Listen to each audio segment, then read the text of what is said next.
Right, if you just joined us, you're still watching Enterprise Morning, reaching you from Enterprise Television. Let's go to our main conversation for today. Nigerians protested at the Murtala Muhammad International Airport in Lagos after Omoyele Sowore, publisher of Sahara Reporters, was arrested by the Nigeria Immigration Service (NIS) upon his arrival on Sunday. Sowore, known for his #RevolutionNow campaign, was detained and later released, sparking outrage among supporters who wore orange shirts and berets. The Department of State Service (DSS) had reportedly ordered Sowore's arrest upon entry into Nigeria. Very true. This is not the first time the DSS has targeted journalists. Adejunwon Soyinka, a former BBC editor, was arrested and released in August due to mistaken identity. And also protesters condemned the repeated harassment of Sowore and all the journalists, highlighting concerns about press freedom and the government intimidation.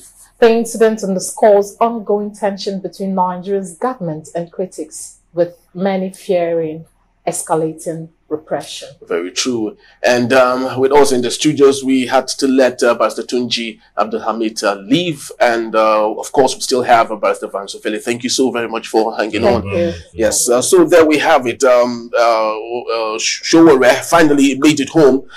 Someone would say that he is this very strong-willed person who knows what he wants, goes for what he wants, and not scared of anything. But particularly, I love to read his post on X, where he said that the current administration, led by Tinubu, had demonstrated an upgraded inability to effectively track and apprehend terrorism suspects, bandits, and kidnappers, while the official EFCC has yet to arrest the former Kogi State Governor Yahaya Bello. Now, don't you think that this is something the federal government should take home and maybe have no face to even want to arrest Sowore in the first place? Yes. The federal government, over time, they've demonstrated that those who are the true enemy of the state are the ones they are unable to trap down or tame.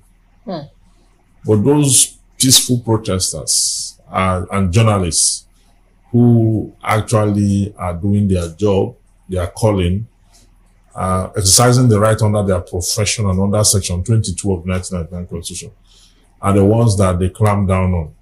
You know, sometimes they lie that it's mistaken identity. In the Sowore's case, he was arrested immediately. He arrived, and you know, and they started making calls, and I was asking them to allow him go, and they said no, that there's an order from above to keep him until they get further direction as to what to do next. The next thing you ask is, which crime did he commit? Okay, why is it that anytime? But he's been on the watch list. He said it himself. Been on the watch list since 1992. But when you are on the watch list, they have categories.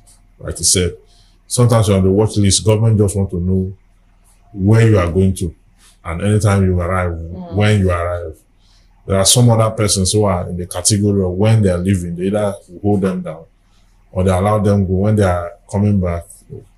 So he couldn't find his bag. And he said by the phone tracking that he did, the bag came into the country with him. That he must get his bag immediately because he does not want the DSS to go and plant anything in there and say he brought in drugs and all that. He doesn't do drugs and all that. He delivered an interview yesterday, granted an interview yesterday to that effect. Okay?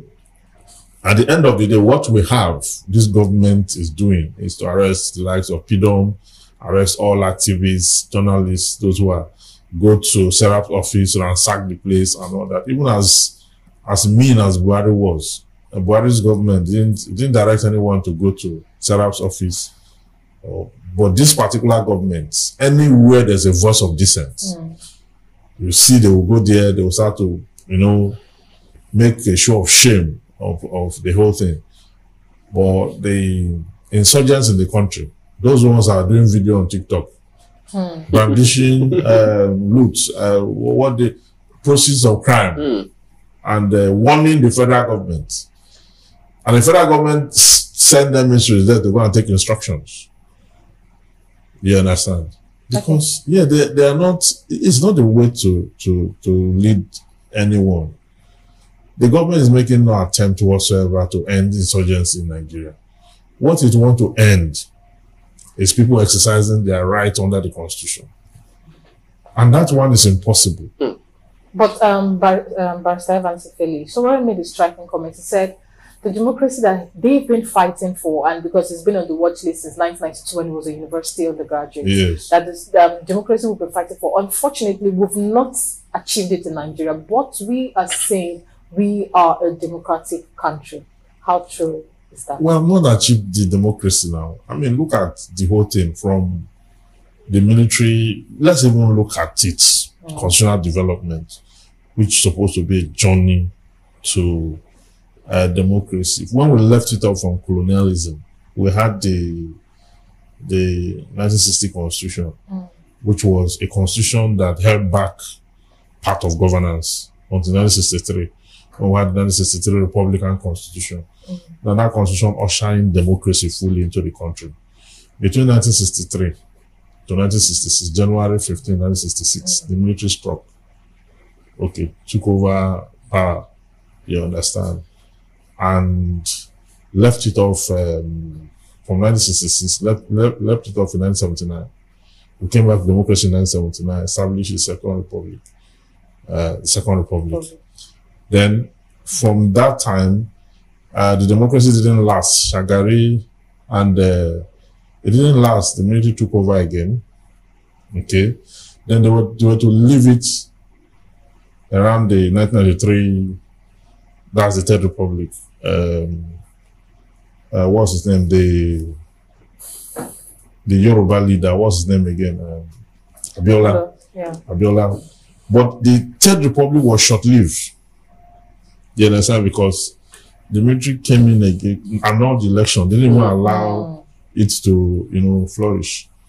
Now, it was from 1999 that we've had consistent democracy for 25 years.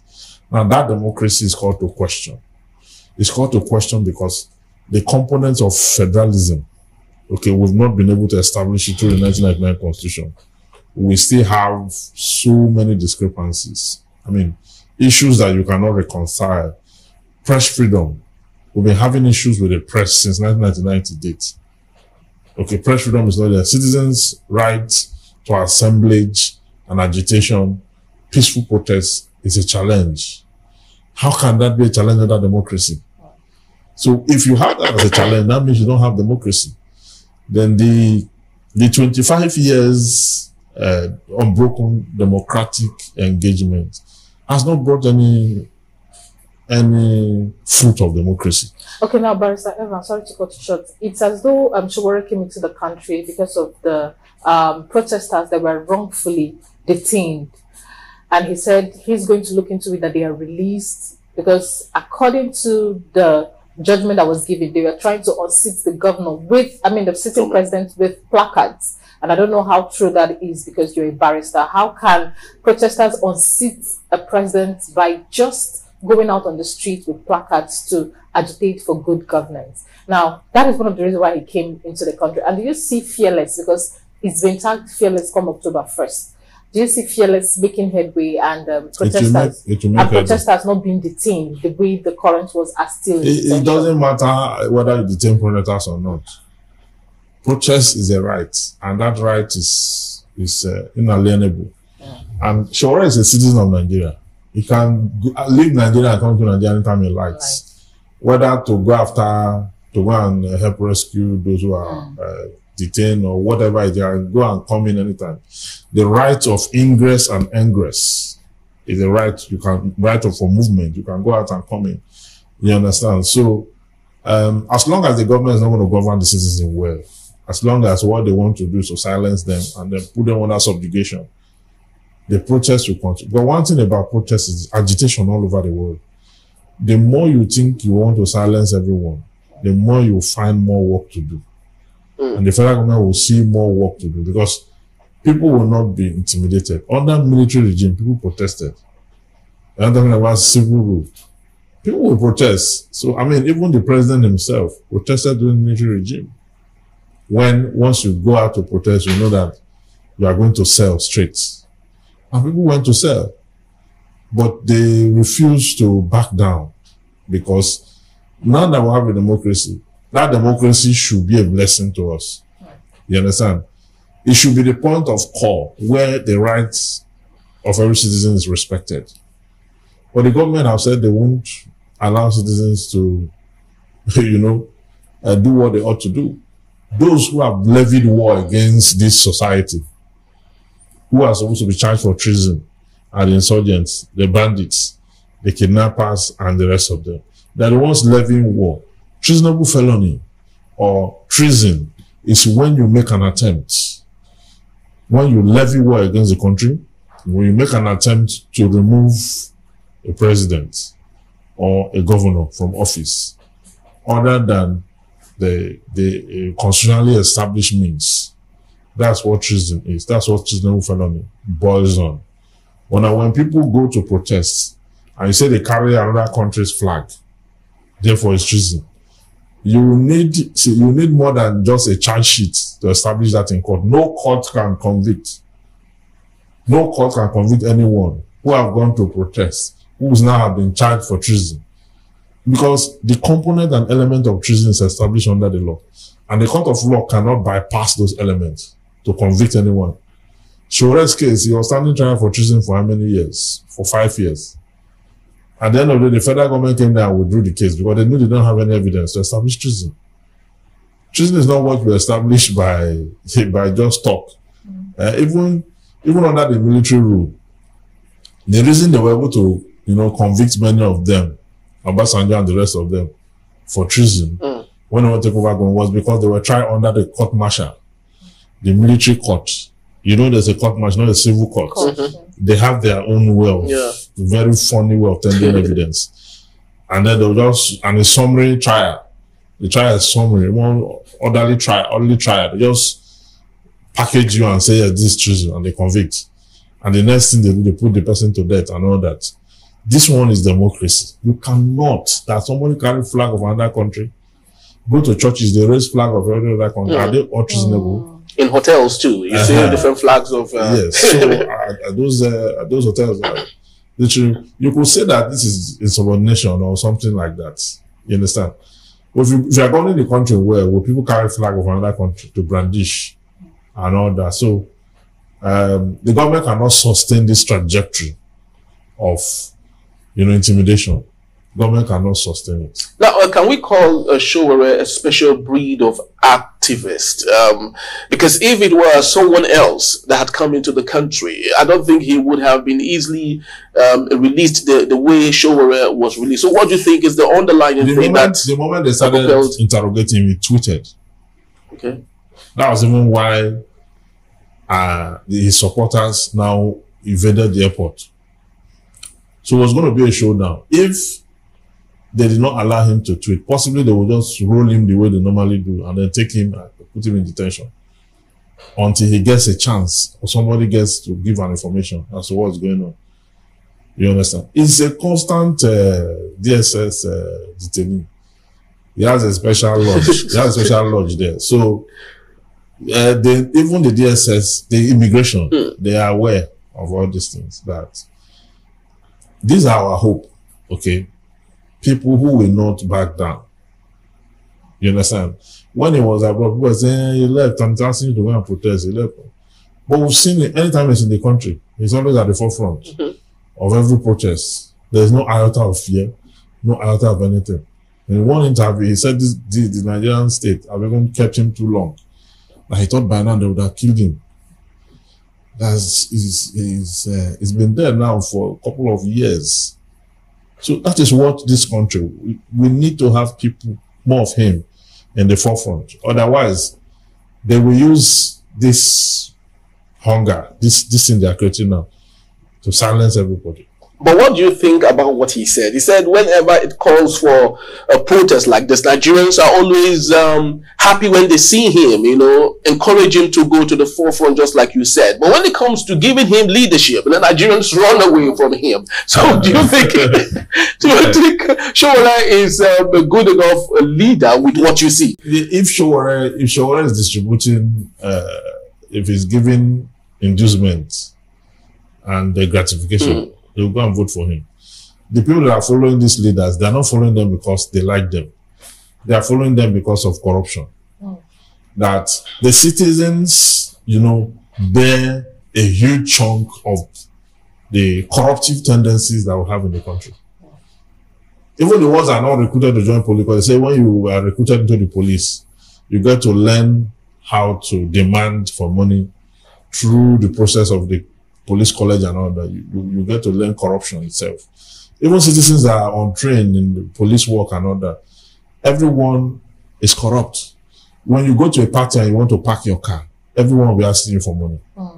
Anywhere you go to, they'll be asking you for money. From I know how much I've given out from Friday to Saturday, to Friday to Sunday, this past Friday to Sunday. And I said maybe on Monday I'll park my vehicle and start to use keke.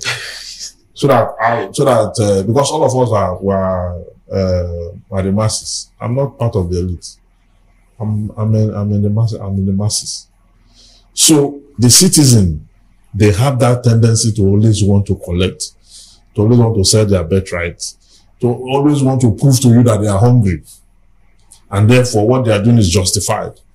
But they forget that the only way to end most these things that are going on is to sacrifice, to put off all corrupt tendency, and to refuse to be used, as guinea pig for all the things that's going on in the country. Citizens should be upright. It's not every time that you have to see the way the society is now. It's very difficult for this country to change. It's very, very difficult. Okay, now the reason it's difficult is because citizens are susceptible to corruption. Any kind of it. Just give them money now, they will start to, I'll give you an example. There's this estate I drive through every day to work. When I carried a big car, because I don't have sticker, when I carry a big car and pass through that estate, all the security men will be waving me. In fact, they'll be saluting and they'll be, you understand? The day I drove with a small car, they told me that I cannot go. So all the while, it wasn't me they were waving, it's that car they were waving. Now, because with the small car, there's a tendency that I'm poor, which is true, by the way. So they now said, I saw the accountant and all of them. I said, no, you cannot go until they will see that sticker. I said, but I drive through here every day. They said, no, they've not seen me before. The same people. So I tell you that our taste, our craving for materialism, we think that the only way we can fix our craving is to keep collecting, and we can't go far that way. That's why we're cheap. These politicians can gather us and give us something, then we'll turn around and start to fight those who are opposing the politician. I will still want the country to change and grow. We're not going anywhere. Okay, now, Barrister Evans, if you believe that the country will take a long time for us to change, and there is no difference, we're not seeing the impact of the democracy we're practicing, is it not high time we say, okay, it's time for the military government to come in and take charge? Maybe they could do things right. No. At no point should you say that. At no point should you say that. It's not, nobody sits down somewhere and call for a military government. No. You are young. Did you see military government at all? You are a millennial now. Are you not a millennial? Millennials didn't see any military government. From those who were born 1998, 99, or even before that time, maybe 97, 96, they were still very tender. You understand? And as at that time, military this now went off. Abacha was tired already. You understand? Because of opposition and all that. And, he was tired. He died. Abu Salami came in such a way that Abu Salami didn't want to stay because opposition was too much already. So military prowess had waned from 1996 before even 1999. So anyone born from that 95, 96, this is not as it used to be. Under the military regime, it was not easy. It was not easy. It was bloody. So if you had seen military regime, You will not call for any. Under the meeting, you don't know who's leading you. Very true. The president, the head of state, might be telling you something today, this morning, in the evening. You just hear, you know that sound. Another person has taken over. Another person has taken over. The new president is announcing on radio that due to this that you know, mentioned the taking over. Do you know how Dimka was killed? No. You know how Buhari was removed by Babangida? So it's not a system it's not at all. Very true. So while of course we do not welcome that, but I would love us to look at 1992. It's a viral picture that went around at a time when Moshood Abiola was still doing his thing. The then current president Bola Tinubu was still hanging around. Sowore himself was just behind. He was a young lad, you know, right at that time. These people truly do understand what they were yearning for. Why is it difficult for Bola Tinubu to understand that I was part of this struggle, and this time I'm making it very difficult for people to voice out themselves? We've seen that through history. Sometimes when people become so passionate about a cause to get in, when you give them opportunity, they go there and add to the problem. That's exactly what is going on now. You know, just like the story of the animal farm. When the animals took over from humans, they also could not manage the farm, just like the humans who couldn't manage it. So Tinubu's case is quite pathetic because Tinubu ought to know, because he knows both the streets and the other side, okay? He ought to know what to do at every point in time. But the truth is that these days, it doesn't appear like he knows what he's doing. It does not. Because if you look at the way government have spent money in the last 1 year plus, and look at the way they have been, you know, prosecuting and silencing everyone who is a decent voice in this whole structure, you will know that the man is not who he used to be. So what changed? And at what point do you think it changed? Well, I can't tell Tinubu's story. I can't tell his story. His story is not one I can. Even the places he lived and the school he claimed he attended, those people cannot tell his story. Am I the one that will tell it? So there's a lot of things around him that we saw that as red flags. And during the election, we're asking people not to go there. Not to go there. Don't go there. But because he has the money to spend, you see the masses again. He has the money to spend. He was able to deploy it, buy votes, intercepted INEC, intercepted the citizens at different joints. And then, before you know it, he was declared winner. And people were rejoicing and celebrating them. The same people who were rejoicing then are the people in crisis now. They are the ones in trouble. Now, because the Northwest gave him block vote. You understand? Then the Northeast too. But today, some of them, there's flood. Exactly. There's flood now, and he wasn't in the country. He wasn't around. From China, he said they should go and rescue them. Go and rescue who? They gave you allegiance, okay, to protect them. You know, then you are in some countries, if you have such kind of emergency, the president will fly back. Yeah, it'd be beautiful, because someone was saying all the hurricanes that the Americans experienced, Joe Biden is older than he is, but he still made sure he visited those areas, sympathized with the people, empathized with them. But of course, our president didn't do any of that. When he came home yesterday, what do you expect from him going forward with all of the issues that he had met? Of course, most of them happened when he wasn't around. What do you expect from him? The question is, has he changed? Has he changed from who he was before, just by virtue of travel? I don't expect anything from him. But you see, because those who voted for him and those who didn't vote for him, everyone is now trapped in the same reality. You understand? We're not trapped in the same reality. Our lives could have been better if this man did not disrupt, as at the time he said subsidy is gone, this fuel was not up to 200 naira. Yeah. You remember? It was 190 something. Yeah. It was not up to 200 naira. The man came and said subsidy is gone. See where we are now.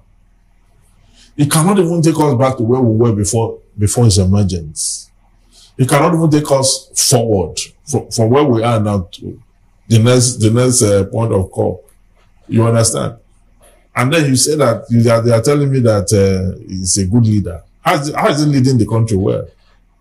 How is he leading the country well? And people should, especially those who voted for him, they should get ready for the future, because what we are going through now is a child's play to what's going to happen in the nearest future. Thank you, Barrister. Well, we can't say this enough when we come to discussing Nigeria. It's one big cup of complexities that we need to dig deep as much as we can to unravel, some of the things that's happening right there. But of course, we'll keep bringing you up to speed on everything as it happens whenever it does happen. We'd love to say thank you to Pastor Sowore for being part of our show today. Thank you, Choma. Thank you. As always, for being a great co-host. And of course, most importantly, we'd love to say thank you to you for making a date with us. We truly do appreciate your time. And of course, would never take you for granted, but please do well to see us anytime you want to at enterprisetvnews.com, and also like, comment, and follow us on all our social media platforms at Enterprise TV7. I am Henry Igwe. And I'm Choma Okoye. On behalf of the entire team of Enterprise Television, thank you for watching, and we'll see you tomorrow, rising early. Bye-bye. Bye.